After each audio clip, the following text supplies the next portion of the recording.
Hay aviones que nacen para la guerra, otros para el transporte, algunos para explorar los cielos, pero solo uno fue construido para mirar directamente al espacio. Y lo hizo sin ser cohete ni transbordador. Lo hizo con alas. Lo hizo a velocidades tan absurdas que ningún radar podía seguirlo. Su nombre es casi un susurro entre las páginas polvorientas de la historia, North American Octubre del 15. ¿Por qué razón una de las mayores proezas tecnológicas del siglo XX permanece hoy en la sombra? ¿Por qué el avión que voló más rápido que cualquier otro y llevó al hombre más alto que cualquier otra aeronave ha sido casi olvidado? Tal vez porque el mundo aún no está listo para aceptar que ya tocamos el espacio, y no usamos cohetes para hacerlo. En una era en la que el término astronauta estaba reservado para quienes subían en cápsulas, el octubre del 15 era un ave negra con alma de misil, volando por encima de la atmósfera sin ceremonia ni transmisión en vivo. Mientras todos miraban a los programas Mercury y Apolo, en secreto, un pequeño grupo de pilotos y científicos estaba escribiendo los verdaderos capítulos de la exploración espacial. Pero si esto es cierto, ¿qué más nos ocultaron? La historia del octubre del 15 no es solo la historia de un avión. Es la historia de una obsesión: vencer la gravedad, la velocidad, el calor, la resistencia, el miedo. Una obsesión tan peligrosa que costó vidas, tan avanzada que sigue inspirando naves modernas, tan secreta que muchas de sus misiones aún siguen clasificadas. Podríamos pensar que el octubre del 15 fue una anomalía del pasado. Pero ¿y si no lo fue? ¿Y si fue una ventana a nuestro futuro? Antes de comenzar, ¿por qué no te suscribes y te unes a nuestra comunidad de apasionados por la aviación? Aquí descubrirás la historia detrás de los aviones más legendarios, las innovaciones que revolucionaron el vuelo y las hazañas de los pilotos que desafiaron los cielos. Mientras lo haces, activa la campana de notificaciones para no perderte ninguna de nuestras increíbles historias. Prepárate para adentrarte en un mundo donde los límites no existían, donde volar a Mach 6 no era una hazaña aislada, sino una rutina para aquellos que se atrevieron a cruzar la línea entre la atmósfera y el vacío. Pilotos como Neil Armstrong, Joseph Walker y Scott Crossfield, que vieron la Tierra desde arriba cuando nadie más lo había hecho, merecen más que un pie de página. Merecen ser recordados como los pioneros de lo imposible. Hoy abrimos la compuerta de esa historia enterrada. Hoy volamos en el octubre del 15.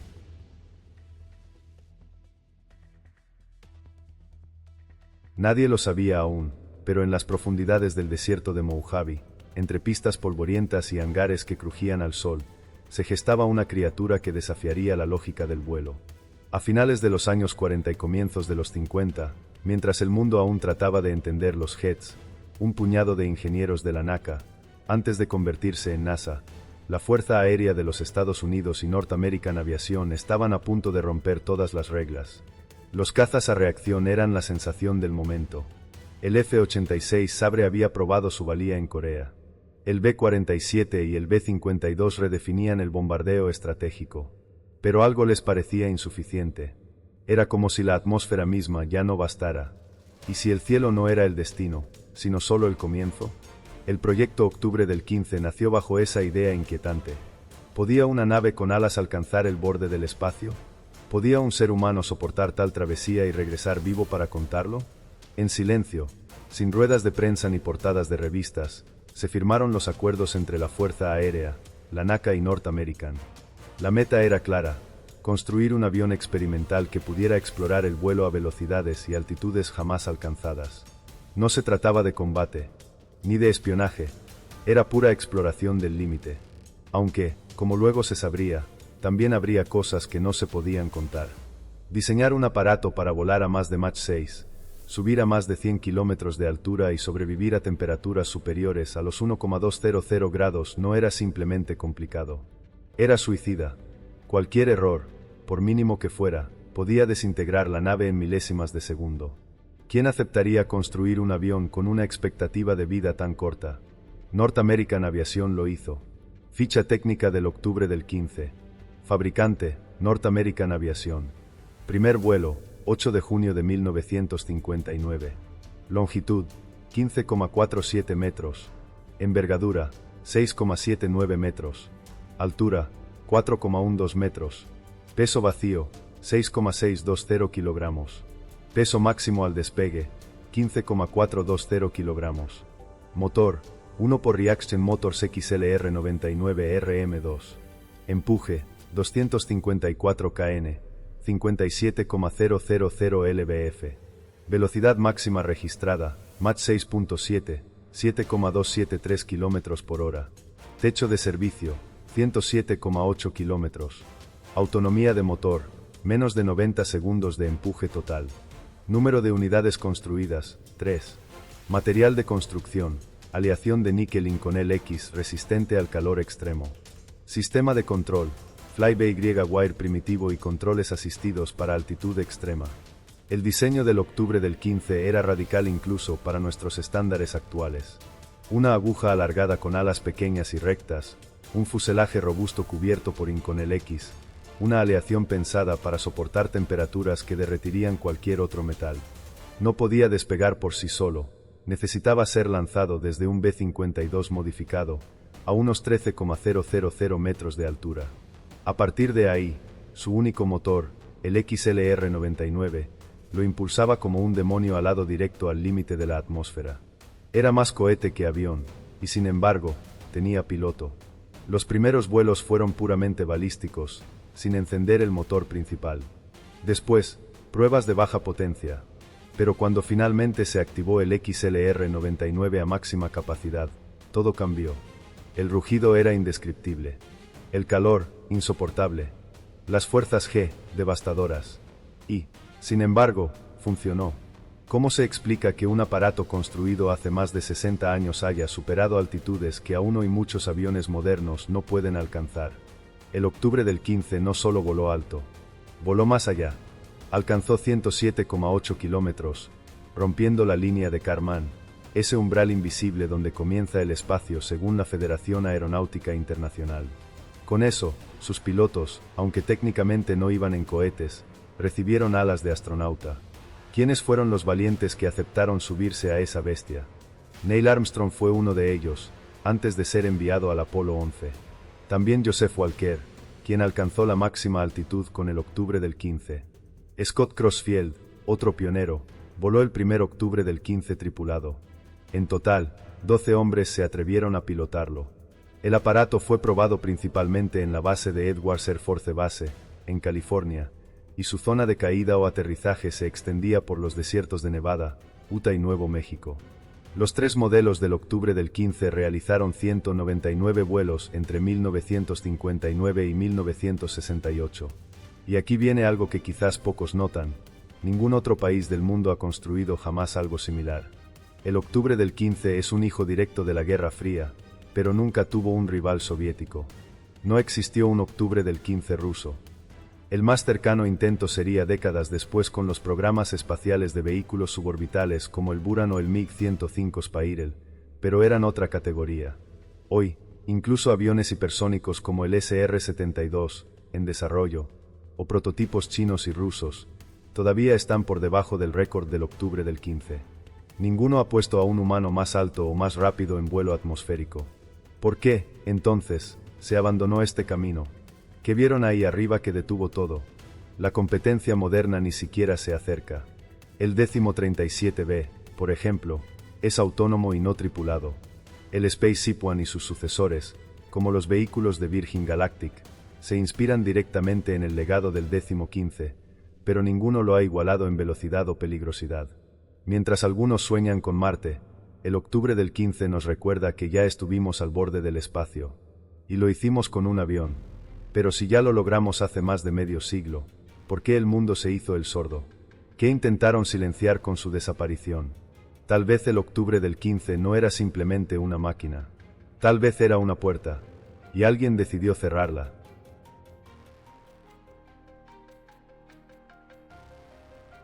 Imagina por un momento estar atrapado dentro de un tubo metálico a más de 13,000 metros de altura. El cielo sobre ti aún es azul, pero más arriba ya se comienza a oscurecer. Un zumbido constante proviene del B-52 que te lleva enganchado bajo su ala. Sabes que en cualquier momento te van a soltar, y que al hacerlo, quedarás solo con un monstruo amarrado a tu espalda. Ese monstruo tiene un nombre: Reaction Motors XLR-99RM2. Este no era un motor cualquiera. Era el primero completamente controlable y regenerativamente enfriado en su clase. Podía ser encendido, apagado, acelerado o desacelerado en pleno vuelo. Pero había un problema. Con un empuje de 254 kN, era también una bestia impredecible. Un error, una fluctuación, una vibración mínima, y el piloto podía pasar de héroe a polvo en el viento en segundos. El XLR-99 quemaba una combinación hiperbólica de amoníaco anhidro y oxígeno líquido. Eso significaba que, al contacto, los dos líquidos explotaban de forma instantánea sin necesidad de chispa. Esta mezcla explosiva se inyectaba en una cámara de combustión recubierta por canales de enfriamiento que reciclaban parte del amoníaco para evitar que todo se derritiera. Pero incluso con ese enfriamiento, el calor superaba los 1,500 grados Celsius. El ruido era ensordecedor. El empuje era tan brutal que no podía ser soportado desde tierra firme. El avión tenía que estar en caída libre primero, soltado desde un B-52, antes de poder siquiera pensar en encenderlo. Al hacerlo, el octubre del 15 pasaba de caer como un proyectil a transformarse en una bala supersónica con alas. Y todo eso en menos de 90 segundos. A diferencia de los cazas modernos, el octubre del 15 no tenía posquemador. No necesitaba uno. Su empuje inicial era tan potente que en apenas medio minuto ya rompía Mach 2, y en 90 segundos alcanzaba Mach 5 o más, dependiendo de la configuración del vuelo. Esto también significaba que cada segundo contaba. Si el piloto encendía el motor un segundo de más, podría terminar volando fuera del rango de reentrada atmosférica. Si lo hacía un segundo de menos, caería en picado en zonas desérticas sin posibilidad de rescate. ¿Cómo se mantiene el control cuando un segundo de más te puede lanzar al vacío y uno de menos te puede matar por impacto? El XLR-99 fue diseñado originalmente por Reaction Motors Inc., una empresa pionera en cohetería estadounidense. Cada motor costaba una fortuna, y debía revisarse completamente tras cada vuelo, incluso si no había fallado. Era tan complejo que apenas cabía en el fuselaje del octubre del 15, y para instalarlo se requería desmontar la parte trasera del avión por completo. Su sistema de ignición, inyección, válvulas y canalización criogénica eran delicados, temperamentales y a veces traicioneros. Durante una de las misiones más trágicas, el motor no respondió como debía y el avión se salió de control. El piloto Michael J. Adams murió en el vuelo 191 cuando el octubre del 15 entró en una espiral hipersónica tras un fallo de orientación. ¿Fue culpa del motor? ¿Del piloto? ¿Del diseño? El informe oficial nunca respondió del todo, y algunos documentos siguen clasificados. A pesar de todo, el XLR-99 hizo historia. Era el primer motor cohete totalmente diseñado para ser usado múltiples veces en vuelos tripulados atmosféricos. Su arquitectura influyó directamente en los motores del Space Shuttle, especialmente en cuanto a gestión de calor y empuje escalable. Y aquí hay un dato que casi nadie menciona.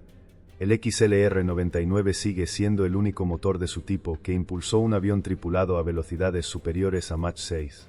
Ni el MiG-25, ni el SR-71 Blackbird, ni siquiera los prototipos modernos hipersónicos han igualado ese nivel con un humano al mando.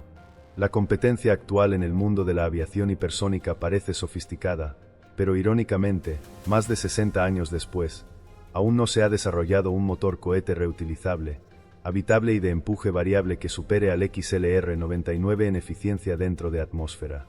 ¿Estamos avanzando, o simplemente retrocedimos a pasos más seguros por miedo a lo que descubrimos en aquellos vuelos extremos? Algunos comparan el XLR-99 con los motores usados en el SpaceShip One o el 1037B, pero son mundos distintos. Mientras estos modernos vehículos son automatizados o suborbitales con control remoto, el octubre del 15 era puro control humano, puro riesgo y pura gloria. Hoy en día, empresas como SpaceX, Blue Origin o Reaction Dynamics están reviviendo conceptos similares. Pero incluso ellos admiten, en voz baja, que la curva de aprendizaje que dejó el XLR-99 sigue siendo insuperable. ¿Y si nunca se trató solo de volar más rápido? ¿Y si el verdadero objetivo del octubre del 15 era entrenar cuerpos y mentes para misiones que aún no han sido reveladas? El motor rugía, el metal ardía, y el hombre simplemente confiaba en que todo saliera bien.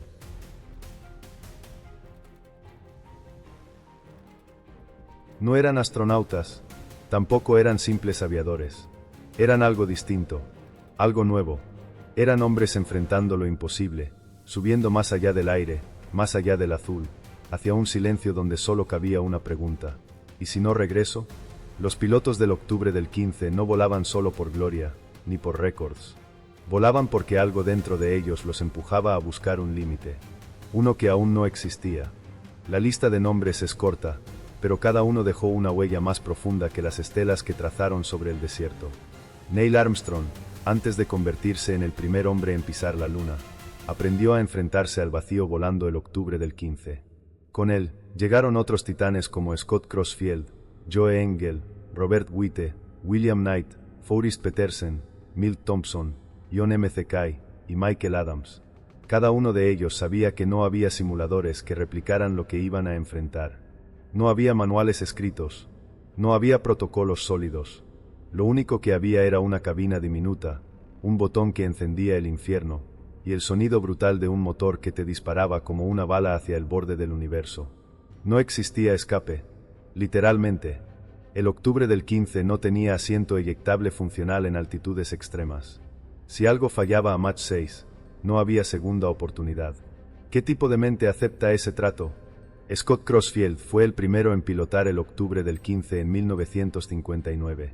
Ya era una leyenda en la aviación de prueba, pero sabía que lo que estaba por enfrentar no se parecía a nada anterior. En su primer vuelo motorizado, el aparato vibró tanto que casi pierde el conocimiento. En otro, el octubre del 15 se estrelló al aterrizar. Crossfield sobrevivió. Al bajarse, sonrió y dijo: «Ahora sé cómo muere uno a 3,000 kilómetros por hora». Neil Armstrong, siempre callado, nunca relató con lujo de detalles sus vuelos en el octubre del 15. Pero sus registros son claros: voló más alto, más rápido y más al límite de lo que cualquier humano había hecho hasta entonces. En una ocasión, se pasó de la trayectoria prevista, entró en una altitud y ángulo peligrosísimos, y casi no regresa. Logró estabilizar el avión a pocos segundos del impacto. Cuando aterrizó, el control de tierra no podía creer que seguía vivo. Joseph Walker fue el hombre que llevó el octubre del 15 más alto que nadie, 107,8 kilómetros. Cruzó la línea de Kármán y oficialmente se convirtió en astronauta. Dijo que desde allá arriba la Tierra parecía suspendida en una negrura absoluta, más oscura que cualquier noche. El azul desaparecía. Solo quedaba el abismo, y el delgado hilo de oxígeno que los separaba de la muerte. Pero el vuelo más trágico fue el de Michael Adams. En 1967, en el vuelo número 191, Adams alcanzó el espacio, pero no regresó. El octubre del 15 comenzó a girar descontroladamente, alcanzando una rotación de más de 20 veces por segundo. Su cuerpo fue sometido a fuerzas G extremas, perdió el control, y finalmente el avión se desintegró a más de 60,000 metros de altura. Sus restos cayeron al desierto. En 2004, la NASA lo reconoció oficialmente como astronauta caído en servicio. ¿Fue realmente un fallo técnico, o algo más pasó allá arriba? Ellos sabían que no habría aplausos, no habría medallas, no habría cámaras esperándolos con flores en la pista. A diferencia de los astronautas del Apolo, ellos eran invisibles. Volaban sin audiencia, morían sin titulares, y, sin embargo, sus datos eran cruciales. Cada segundo de vuelo era grabado, cada pulso, cada respiración, cada oscilación del fuselaje. Sin ellos, el Apolo 11 no habría pisado la Luna. Sin ellos, no sabríamos cómo reingresar a la atmósfera sin quemarnos vivos. Pero nadie se lo contó al mundo. ¿Por qué? ¿Fue acaso porque su historia no encajaba en el relato heroico de cohetes y banderas? ¿O porque ellos vieron cosas que aún no nos han querido contar? Aún hoy, muchos de sus registros de vuelo permanecen parcialmente clasificados. Algunos pilotos reportaron fenómenos extraños en altitudes elevadas, luces sin explicación, alteraciones magnéticas, anomalías de navegación. Oficialmente, nada de eso fue confirmado, pero tampoco fue negado. Los pilotos del octubre del 15 fueron los últimos exploradores de la atmósfera, y los primeros en rozar el infinito. No eran solo hombres con trajes de vuelo, eran centinelas del abismo.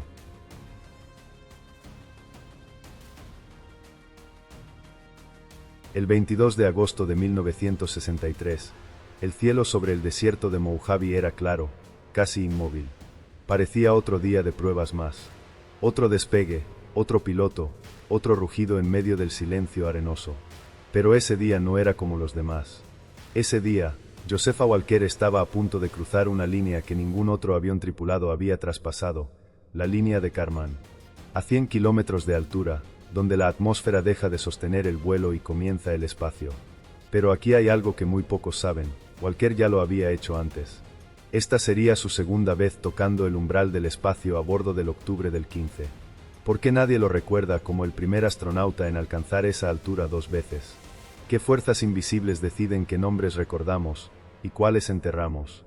Ese día, el Octubre del 15 número 3, el más avanzado de los 3 construidos, fue llevado a 13,700 metros de altura bajo el ala de un B-52.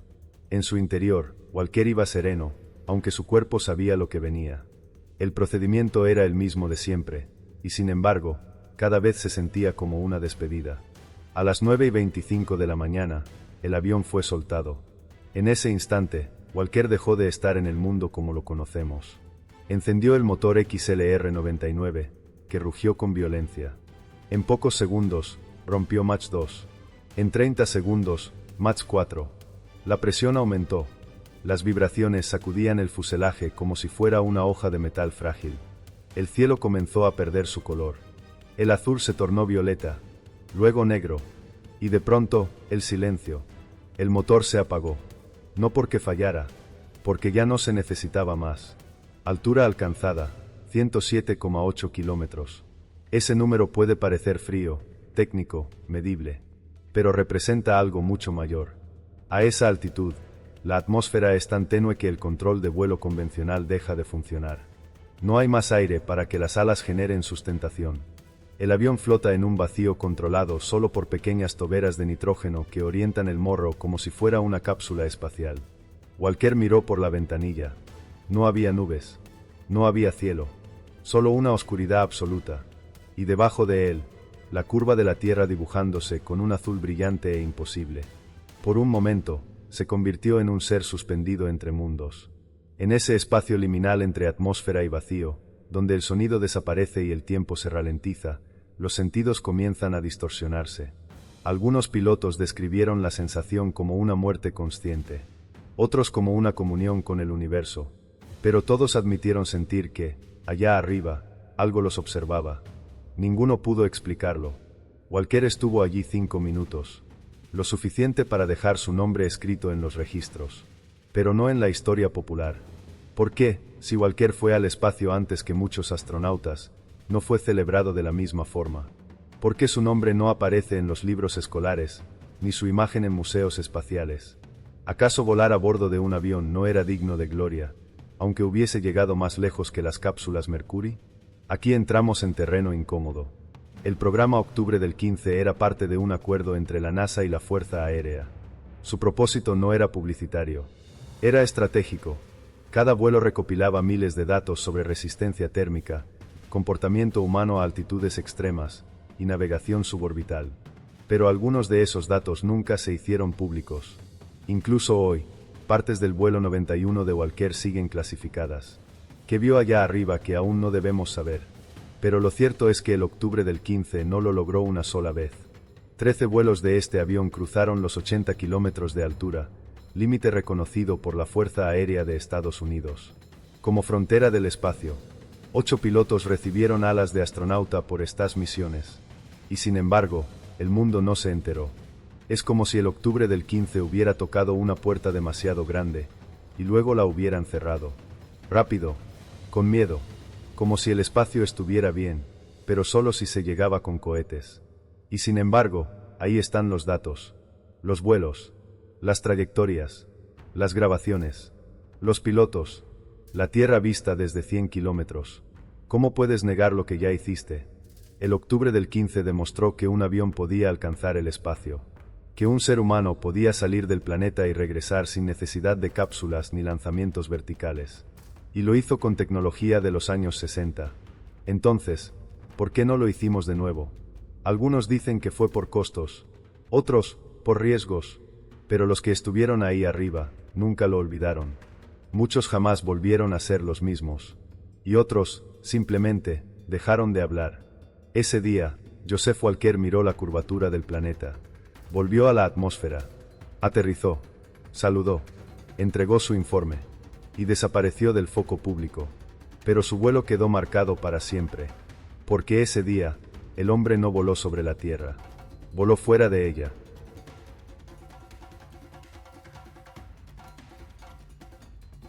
En 1961, cuando Alan Shepard se convirtió en el primer estadounidense en viajar al espacio, su regreso fue celebrado con desfiles, portadas, medallas y discursos presidenciales. Lo mismo ocurrió con John Glenn, con Buzz Aldrin, con los héroes del Apolo. Se convirtieron en íconos, rostros de una nueva era. Pero mientras ellos eran cubiertos en oro, los pilotos del octubre del 15 caminaban entre las sombras. No había cámaras en sus despegues. No había entrevistas en horario estelar. No había niños aprendiendo sus nombres en las escuelas. ¿Por qué el avión que voló más rápido y más alto que cualquier otro fue condenado al anonimato? La respuesta, como tantas veces, tiene múltiples capas. Algunas evidentes. Otras, incómodas. La primera tiene que ver con imagen. La carrera espacial era también una guerra de símbolos. Estados Unidos necesitaba mostrar poder, grandeza, mística. Los cohetes, verticales, humeantes, dramáticos, eran perfectos para eso. Eran épicos, cinematográficos. El octubre del 15, en cambio, era funcional. Frío, técnico. Se soltaba desde otro avión. No despegaba solo. No tenía una torre de lanzamiento. Era demasiado real y demasiado humano. La segunda razón fue estratégica. El octubre del 15 era un banco de pruebas. Un laboratorio volador. Cada vuelo generaba miles de líneas de datos que luego eran usados por ingenieros, científicos y militares. Su importancia era tan técnica que parecía imposible explicarla al público general. Y así, fue excluido de la narrativa. Pero eso no explica el silencio absoluto. Porque incluso dentro del mundo aeronáutico, muchos sabían que lo que el octubre del 15 estaba haciendo era revolucionario.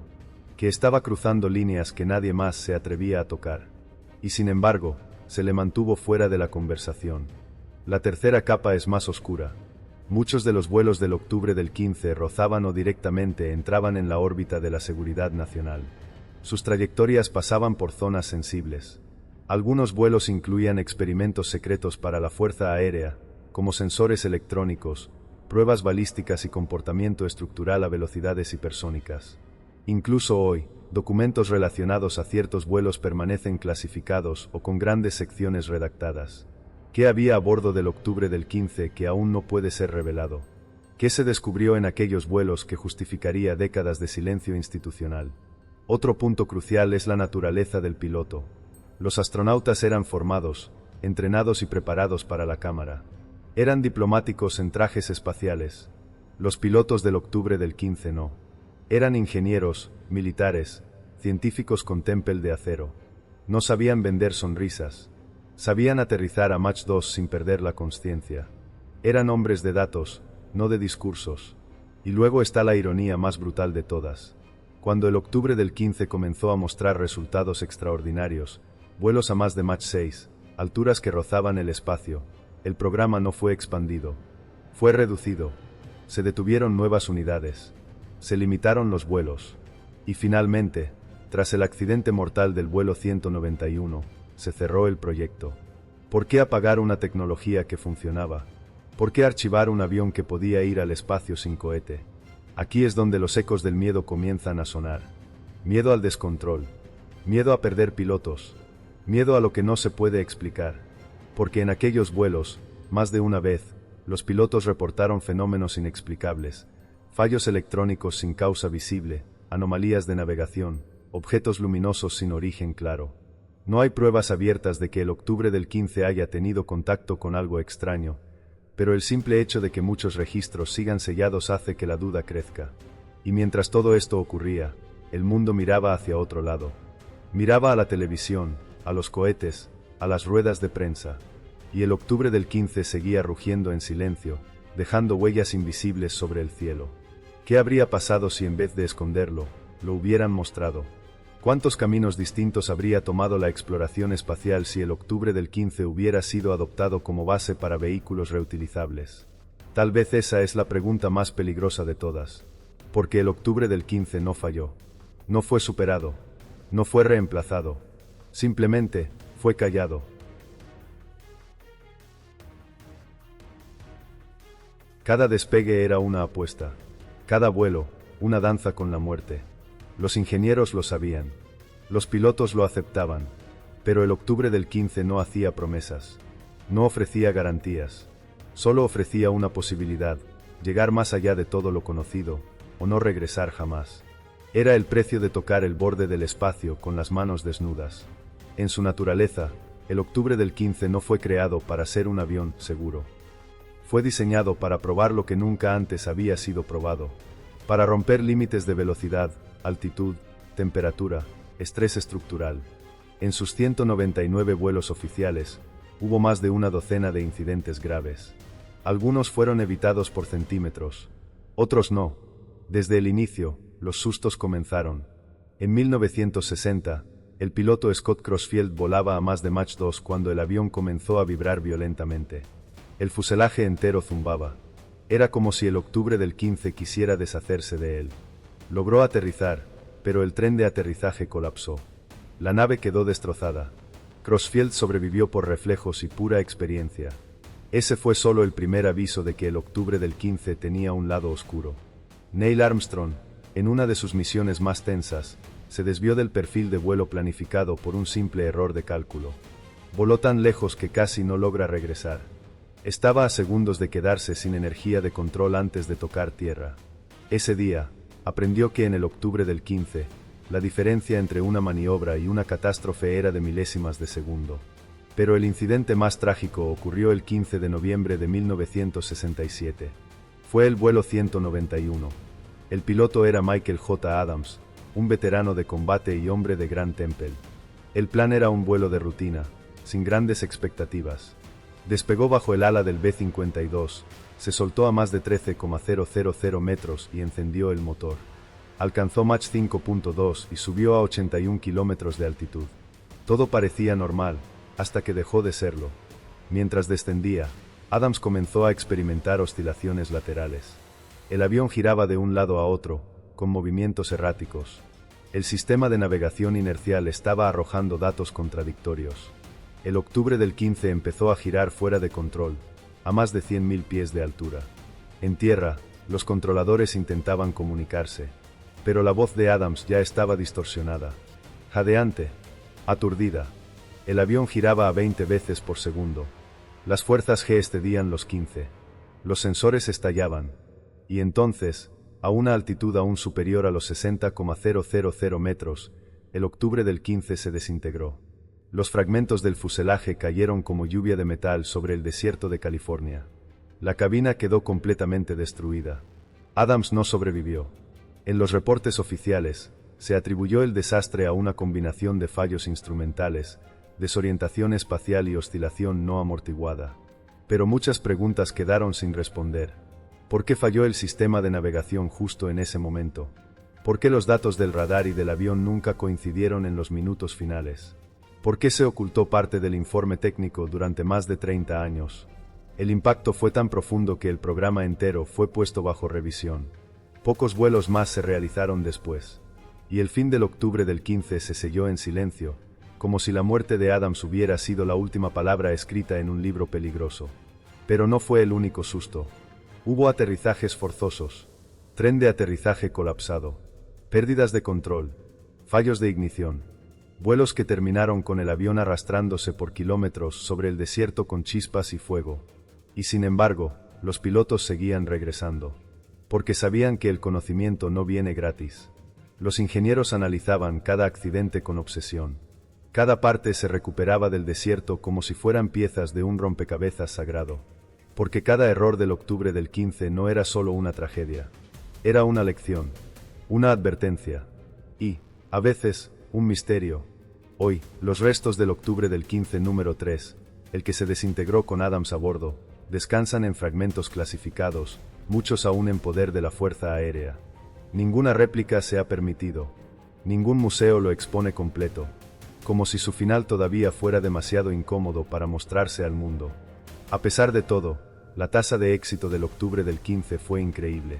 uno de los programas más peligrosos de la historia, con un solo accidente fatal en casi 200 vuelos. Pero ese único error fue suficiente para cerrar el telón. O tal vez no fue un error.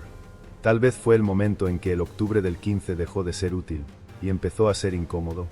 Después del vuelo 191, algo cambió. La NASA dejó de hablar del programa. El público apenas se enteró. Y los archivos empezaron a cerrarse. El fuego negro que consumió a Adams también consumió algo más, la voluntad de seguir volando tan cerca del abismo. Pero para quienes lo vivieron, el mensaje quedó grabado para siempre. El cielo no perdona, pero tampoco olvida.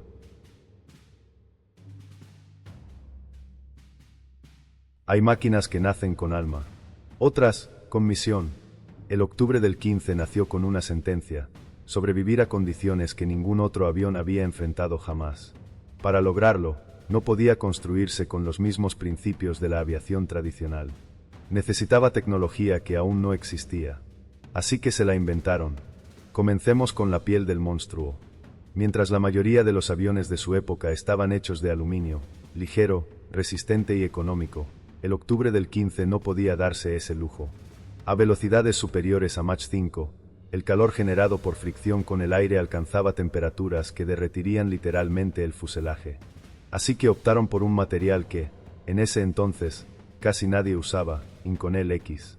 El Inconel X750 es una aleación a base de níquel y cromo con una resistencia térmica asombrosa. Su punto de fusión y su integridad estructural a altas temperaturas lo hacían ideal para lo que el octubre del 15 enfrentaría: más de 1,200 grados de calor superficial. Pero trabajar con Inconel era una pesadilla. Era difícil de moldear, de soldar, de ensamblar. Cada placa era tratada como una joya.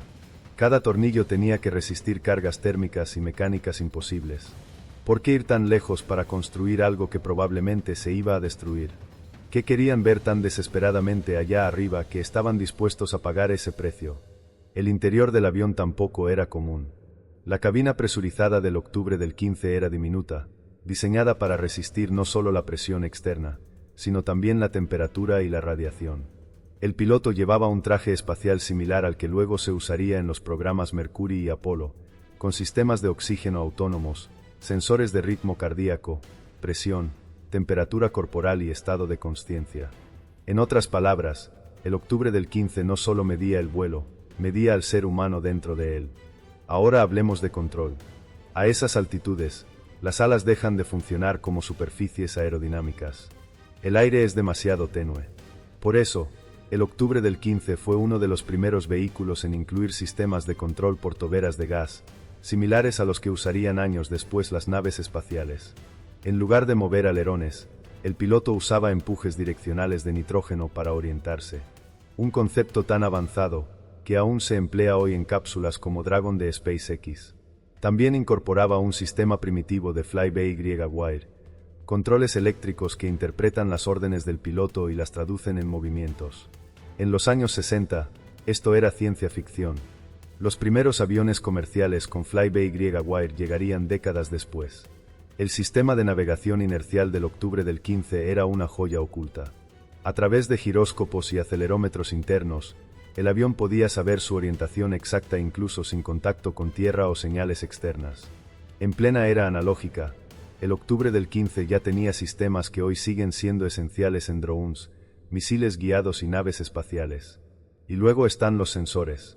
El octubre del 15 llevaba en cada vuelo más de 500 instrumentos para medir temperaturas, presiones, vibraciones, cargas estructurales, fuerzas G, estrés del material, respuesta humana.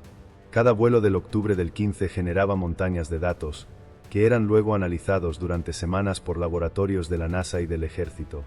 ¿Qué secretos quedaron archivados en esos datos? ¿Cuántas tecnologías modernas nacieron del dolor silencioso de sus vuelos? Incluso hoy, el diseño del octubre del 15 es analizado por ingenieros aeroespaciales. Su perfil de vuelo hipersónico, su sistema de reentrada atmosférica y su resistencia estructural siguen siendo referencia. Cuando empresas como Virgin Galactic, Blue Origin o SpaceX diseñan vuelos suborbitales tripulados, el nombre del octubre del 15 aparece una y otra vez. Porque ya lo hizo. Porque ya lo logró. Y aún así, hay algo que se oculta en su diseño. Algunos ingenieros han señalado que ciertas capacidades del octubre del 15 no fueron plenamente explotadas. Por ejemplo, su estructura podía, teóricamente, soportar vuelos más largos. Su diseño era adaptable a sistemas de propulsión más complejos. Estaba preparado para algo más, que nunca se llegó a hacer. La competencia internacional nunca tuvo algo similar. La Unión Soviética probó con proyectos como el MiG-105 Spirel o el Bor-4, pero todos llegaron tarde. Ninguno igualó al octubre del 15. China, hasta hoy, no ha producido un avión tripulado hipersónico comparable. El octubre del 15 sigue siendo único. Y eso, más que un orgullo, es un enigma. ¿Por qué, con toda nuestra tecnología actual, nadie ha construido algo que lo supere de forma definitiva? Tal vez porque el octubre del 15 no fue simplemente un experimento.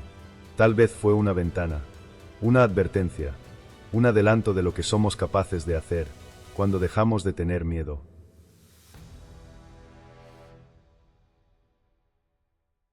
Cuando Neil Armstrong descendió del módulo lunar en 1969 y pronunció su famosa frase, "Un pequeño paso para un hombre", millones de personas creyeron que estaban presenciando el verdadero inicio de la era espacial. Pero lo que casi nadie sabía era que Armstrong ya había pisado el espacio 6 años antes, envuelto en llamas, dentro de una cápsula con alas llamada Octubre del 15. Y no estaba solo. Detrás del Apolo había un fantasma de metal negro, un avión que no solo abrió el camino, sino que lo trazó.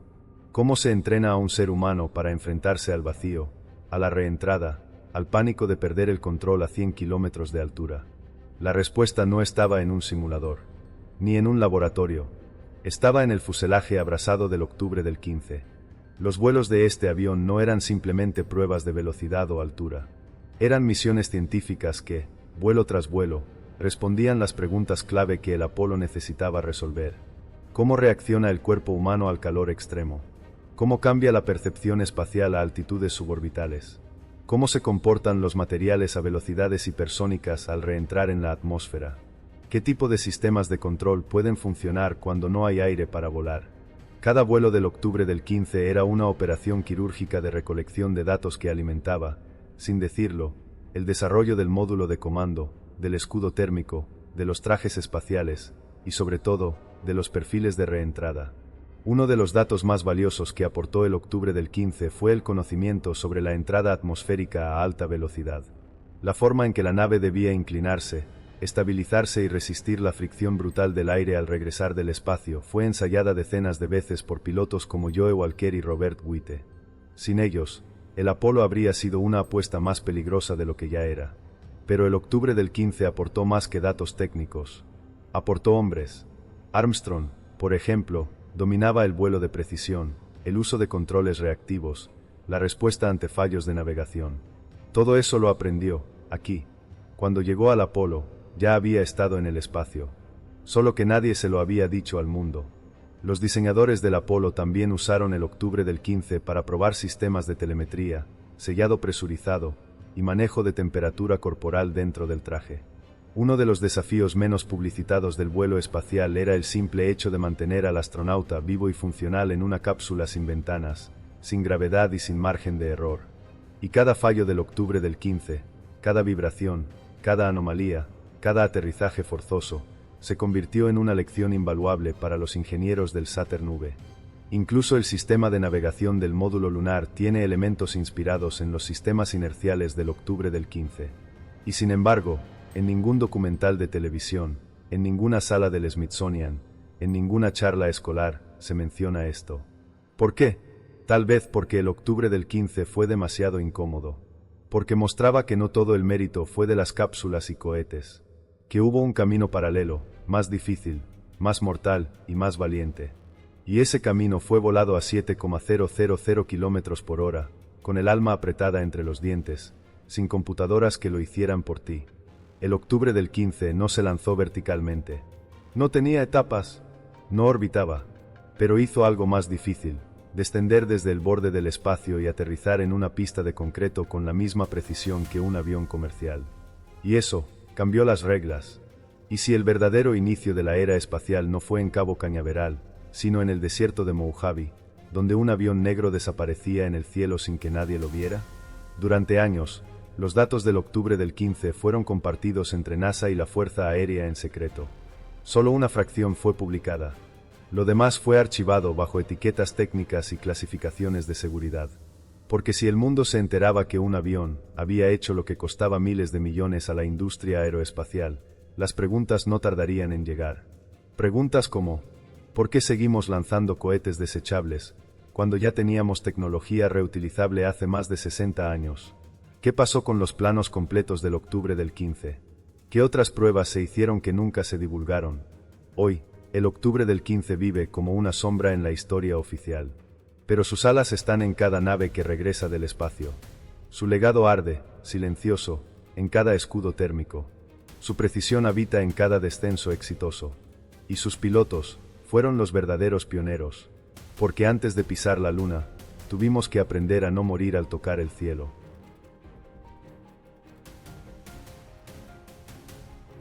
Desde afuera, el programa Octubre del 15 parece completamente documentado.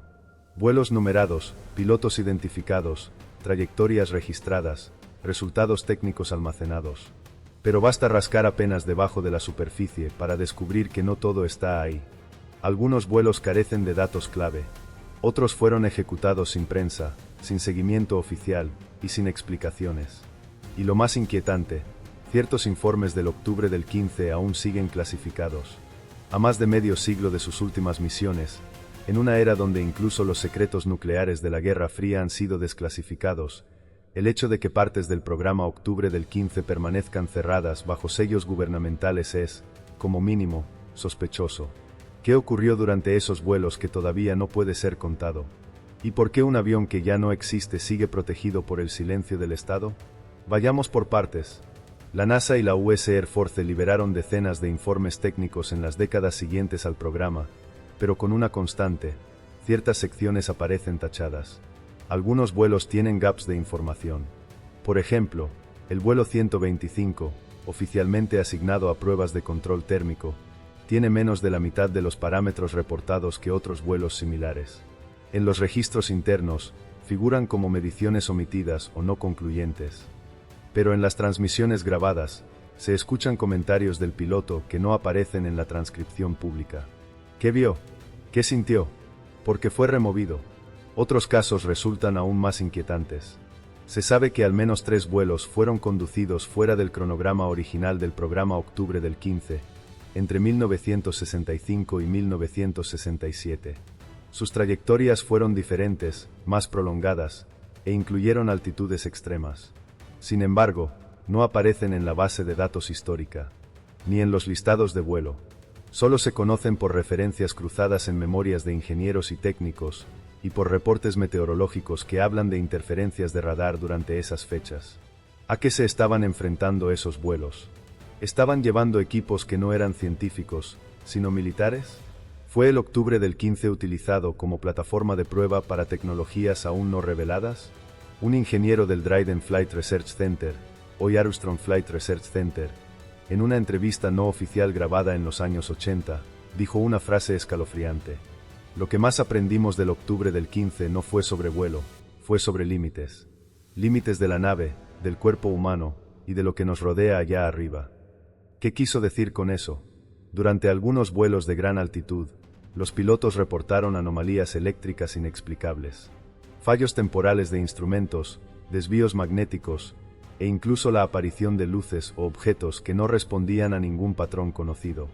Oficialmente, se dijo que se trataba de fenómenos atmosféricos, refracciones, meteoritos. Pero las grabaciones son menos evasivas. En una misión, el piloto describe con voz tensa: "Hay algo, no es parte del equipo, está fuera del ala derecha. Se mueve, pero no rota, no responde. Voy a marcar coordenadas". Esa parte del audio fue cortada en la versión pública. Otro piloto, en un reporte técnico que luego fue retractado, escribió: "Durante 13 segundos, perdí referencia visual. No oscuridad, no luz, fue como si el horizonte dejara de existir". ¿Qué tipo de experiencia hace que un piloto de pruebas, entrenado para mantener la calma incluso en caída libre, escriba algo así? Los ufólogos han señalado durante años que el octubre del 15, por su capacidad de alcanzar altitudes suborbitales de forma tripulada, podría haber sido testigo de fenómenos que otros aviones no podían ver. Sin atmósfera, sin dispersión lumínica, el cielo es distinto. Todo se ve con más claridad. Y todo lo que no debería estar ahí, también. Claro, los documentos oficiales lo niegan. Pero si no hubo nada, si todo fue normal, ¿por qué mantener clasificados reportes de vuelo de hace 60 años? Y hay más. En algunos de esos vuelos sin documentación completa, se experimentó con sensores de radiación cósmica, espectrómetros atmosféricos y instrumentos de detección de señales electromagnéticas. Muchos de estos instrumentos no estaban pensados para aplicaciones aeronáuticas. Eran diseñados para detectar señales. ¿Se estaba intentando captar algo fuera del rango terrestre? ¿Fue el octubre del 15 una plataforma de búsqueda más que de prueba? Hasta hoy, los registros de esos experimentos figuran en categorías de acceso restringido. Incluso bajo solicitudes FOIA, Freedom of Information Act, los archivos llegan con páginas completas cubiertas por tinta negra. Pero tal vez lo más perturbador es el patrón. Después del vuelo fatal de Michael Adams, los vuelos con esos equipos cesaron. De golpe, como si algo hubiera ocurrido, como si alguien hubiera decidido que era mejor no seguir mirando. Y si el octubre del 15 no solo rompió barreras de velocidad y altitud, sino otras barreras aún más profundas, y si vio algo que nadie supo cómo explicar, ni cómo controlar. Hoy, el silencio sigue. Las páginas siguen tachadas. Los vuelos siguen perdidos. Y el octubre del 15 sigue esperando, como una reliquia dormida, a que alguien vuelva a preguntar lo que nadie se atrevió a responder.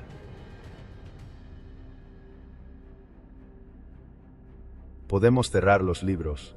Podemos esconder los archivos. Podemos archivar las piezas rotas en almacenes militares olvidados. Pero hay algo que nunca se puede enterrar, la idea. El octubre del 15 no fue solo un avión experimental. Fue una declaración. Un susurro desde el pasado que decía, si se puede volar más allá del cielo, si se puede usar alas para tocar el espacio, si se puede regresar del abismo sin cohetes, sin cápsulas, sin paracaídas. Esa idea no murió. Y aunque el mundo lo olvidó, alguien sí la escuchó. Durante una entrevista en 2011, Elon Musk fue consultado sobre sus inspiraciones tecnológicas para SpaceX. Habló de Tesla, de Asimov y de algo inesperado.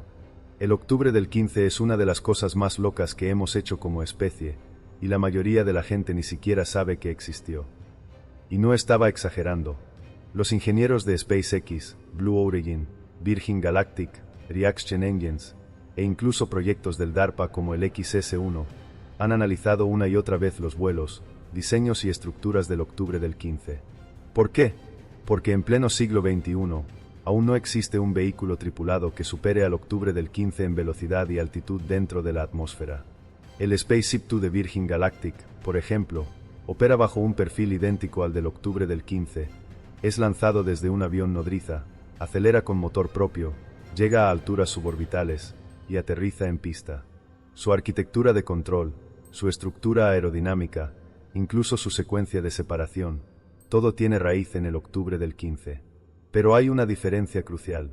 El octubre del 15 no era entretenimiento, no era turismo, era frontera, era guerra fría, era muerte posible, y tal vez por eso sus herederos lo estudian con respeto, pero también con distancia, porque en el fondo, todos saben que lo que hizo el octubre del 15 no se ha vuelto a hacer. El Starship de SpaceX, por ejemplo, busca la reutilización orbital, pero aún hoy, su margen de control atmosférico está lejos de la precisión del octubre del 15 en descenso. El avión supersónico SR-72, teóricamente capaz de alcanzar Mach 6, todavía no ha puesto a un humano a esa velocidad. Incluso China y Rusia, con sus proyectos hipersónicos, aún no han presentado pruebas tripuladas. ¿Qué dice esto de nosotros? Que quizás fuimos más lejos en los años 60 de lo que estamos dispuestos a admitir. Y eso plantea una pregunta inquietante. ¿Retrocedimos por prudencia o por miedo? El legado del octubre del 15 no está en los museos. Está en los algoritmos de vuelo, en los escudos térmicos, en los perfiles de reentrada, en los trajes presurizados, en los sistemas de soporte vital. Y, sobre todo, está en el acto de atreverse a hacer lo que aún no se entiende del todo. Porque ese fue su verdadero motor. Más que el XLR-99. Más que el Inconel. Más que sus alas cortas, el octubre del 15 se movía por una fuerza que no se puede fabricar, el deseo de ir más allá, de cruzar la línea, de entrar, aunque sea unos segundos, en lo que nadie se atrevió a nombrar. Y quizás por eso sigue inspirando, porque no es solo una reliquia, es un desafío. ¿Y si construimos uno nuevo? ¿Y si aplicamos lo que sabemos ahora a lo que probamos entonces? ¿Hasta dónde podríamos llegar? Quizá por eso Elon Musk mira al cielo con esa mezcla de arrogancia e ilusión. Porque sabe, como pocos, que antes de SpaceX, ya lo hicimos. Solo que nadie se acuerda. Pero el octubre del 15 sí. Y espera.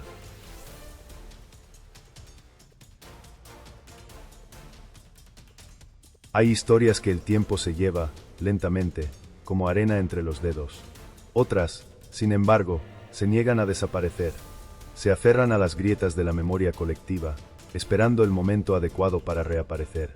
El octubre del 15 es una de esas historias. Fue más rápido que cualquier avión tripulado, más alto que cualquier piloto había llegado jamás, más peligroso, más radical, más adelantado, y, sin embargo, más olvidado. Voló 199 veces, a velocidades que deformaban el tiempo, a alturas donde el cielo se convertía en sombra. Cruzó la línea de Kármán, quemó el aire, desafió a la atmósfera misma, llevó hombres al borde de lo humano. Y aún así, nunca fue celebrado como un hito. No tuvo documentales, no tuvo juguetes, no tuvo niños soñando con ser pilotos del octubre del 15. Pero sin él, no habríamos llegado a la Luna. Sin él, no tendríamos vuelos suborbitales. Sin él, el hombre no habría aprendido cómo regresar vivo del borde del vacío. ¿Por qué lo olvidamos? Tal vez porque nos daba miedo, porque no podíamos entender cómo algo tan mortal, tan primitivo y tan real, había logrado lo que las máquinas del futuro aún no consiguen. O tal vez, porque el octubre del 15 nos recordó algo incómodo, que no necesitamos esperar décadas, ni miles de millones, para alcanzar lo imposible. Solo necesitamos atrevernos. El octubre del 15 fue un grito en la era del silencio. Fue una explosión negra en un cielo azul. Y fue, ante todo, un acto de fe, fe en el metal, en la física y en el ser humano. Hoy, el mundo habla de turismo espacial, de Marte, de colonias en la Luna. Pero el primer paso hacia todo eso no fue dado por cápsulas ni cohetes. Fue dado por un avión con alas cortas, cuerpo de fuego y alma de frontera. El octubre del 15 no era parte del futuro. El octubre del 15 era el futuro. Y quizás, lo sigue siendo. Así que la próxima vez que mires al cielo y te preguntes si aún queda algo por descubrir allá arriba, recuerda esto. Ya estuvimos ahí. Ya lo hicimos. Y lo hicimos, volando.